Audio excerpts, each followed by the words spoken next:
I did tell you that I was going to be building a boat. But what kind of boat shall I build? Oh, that is the question. Well, I want a boat that I can use on the rivers round here in France, in the Limousin. And the rivers tend to flow in one direction. So you have to get upstream. Well, that's a bit of a quandary, that one is. But I've got an idea that I have. Well, I found this design online. And it's longer than I want it to be, because this one's about 5 metres long, just under. And it's not really the design I'm after. What basically it is, I'm after, I think something like a skiff. Sort of a blunt snout, a bit of a transom on the back, on the stern, so the flat on stern and flat on the front. A reasonably flat bottom. The reason why I want a flat bottom, yeah, I need that as well. But anyway, the reason I need a flat bottom is because they're all spring-fed rivers here. There's a lot of old mill ponds where the old mills used to be, and where there's mills, there's weirs. So it's like a dam, but the water's just flowing over the top. And I want to get over them. Now, if I have a boat that has a round bilge in it, or chines and what have you, when I try and pull it over, the boat's got a tip on one side. I don't want that, just in case it's got gear inside and I can tip it out. That's not what I'm after. So I need a flat bottom, maybe with some ribs on the bottom to actually protect the bottom of the hull. It'll stiffen that up as well. Now, the boat's been made out of plywood. Now, in the previous video, I showed my plywood because it was on this roof. I just bought it. All right? At the moment, it's sitting in the workshop, ready to be cut up, and it's in the way. So I really need to press ahead with it. But in this video, I just want to kind of explain to you the kind of boat that I want. Need, or whatever you like to put it. It's the kind of boat that would make it give good access to the rivers, not just in the open waters, but through all the little nooks and crannies where all the wildlife is. So you just sit there and watch, the cameras and stuff, and I just, you know, be patient, like a little hide on the river. Tucked out of the way I'll be with my sandwiches. Well, so I found this design online, which I quite like, and the only thing is, it needs a transom for the outboard to go on, and also the bow, I want that to be blunt. And on this particular one, the flat bottom is too flat.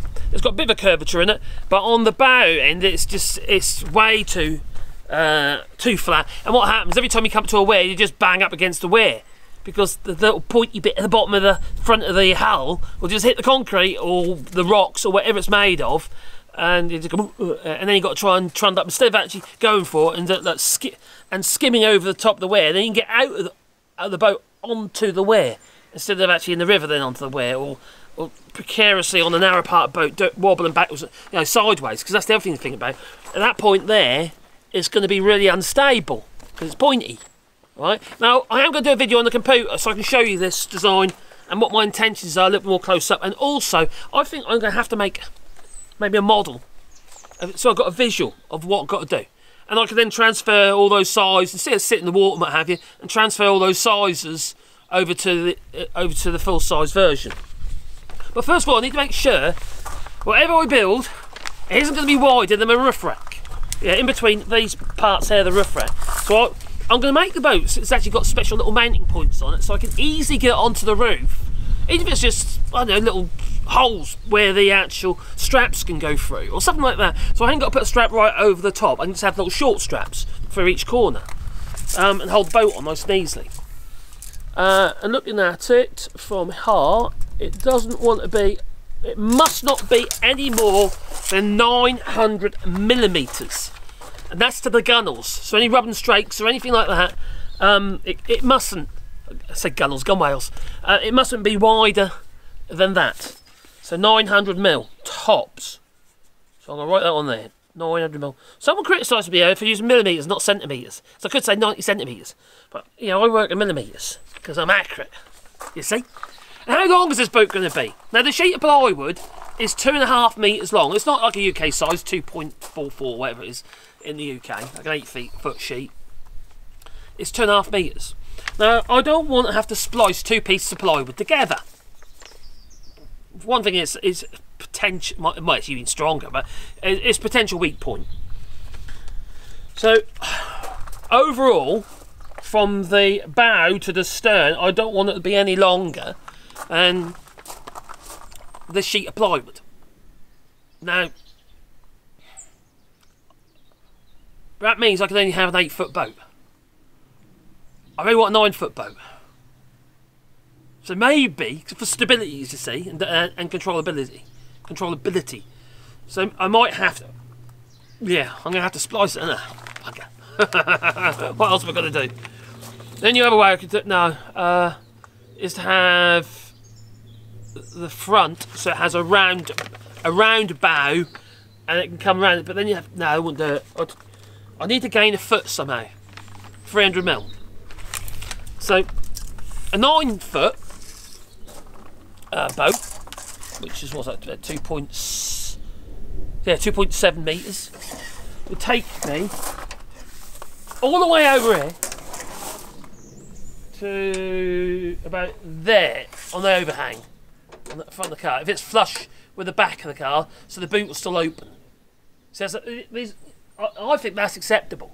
And 9 foot, most of the time it's going to be me in here, and maybe the grandchildren, what have you. I think comfortably it would take 2 adults. Now, when I had my little punt on the back of my boat I used to have in the UK on davits, that was only a little 8 foot punt, and we had 4 adults in there, and we were right up to the gunwales. We were on the what was that? What broad was that? On Sallows Broad. What's that? Ranworth Broad. On Ranworth Broad. Yeah, that was had a little Minn Kota electric outboard on it. So yeah, the provisions I want to make sure is obviously I've got enough seating in it, enough for 2 people really. But also, make sure there's buoyancy in it. I want somewhere to put a battery so it's not exposed, so it can be locked away. But take the battery out, obviously, when you put it on the roof because it makes it heavy. And a little Minn Kota outboard, which is a little, I think they're little £30. They're not expensive. They're 150 euros. I've already had a look. But they've got about, I think it's £30 of pressure or something, thrust, or something like that. They're really good. I had one before, and they're really, really good. And on a hull that sort of shape, that'll hurt along with one of them.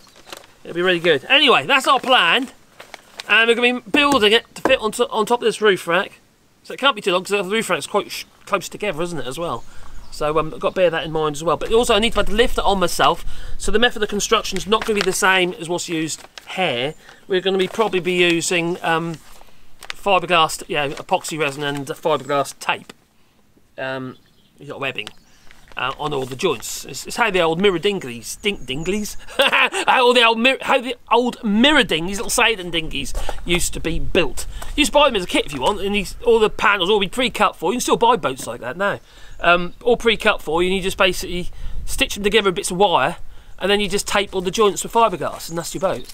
And the strength in it is not through the framing; it's through the fact that all the panels are all basically fixed together, and the seats are all built in, you know, for the bow and the stern, apart from the twawl. So yeah, anyway, that's what we're going to be doing. And I think my next stage is to finalise my design, which I'm going to go and do on the computer. That's what we're going to do. So ta-ta, have a lovely day. Don't forget to boot the old like button. And subscribe. Because then you'll get updates when I build my boat. Yeah, bit by bit. And what we're going to do is we're going to do staged videos. But also then I'll get all that edited footage and make one big long video. Well, it won't be that long because I'll do it really fast. I'll look like I'm Superman. Ta-ta, don't forget, hit the old bell icon.